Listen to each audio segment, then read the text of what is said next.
I rise to strike the last word. Gentlewoman from New York is recognized for 5 minutes. I rise in strong opposition to the Pence Amendment, which will eliminate all funding for the many services provided by Planned Parenthood. That is the amendment that is before us, not the other items other people are talking about. This amendment is not merely anti-choice.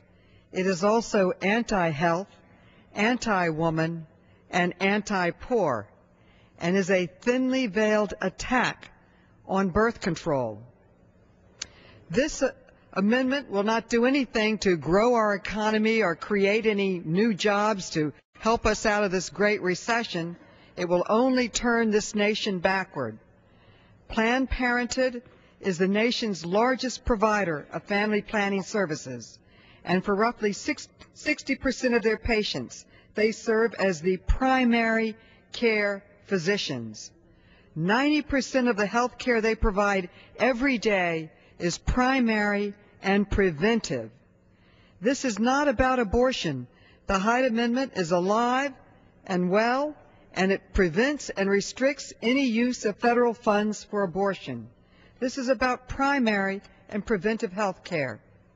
This anti-woman amendment will restrict millions of women from access to family planning, HIV testing and counseling, and breast and cervical cancer screening, leaving them with nowhere else to turn.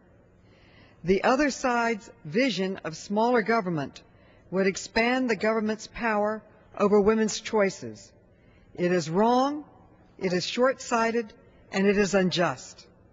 Instead of getting between a woman and her doctor, instead of allowing women to have control over their own health care, instead of forcing personal beliefs on half the population, let's turn to the business of creating jobs and economic opportunity and away from the business of ruling other people's lives.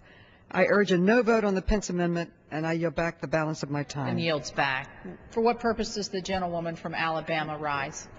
Madam Chairman, I move to strike the last word.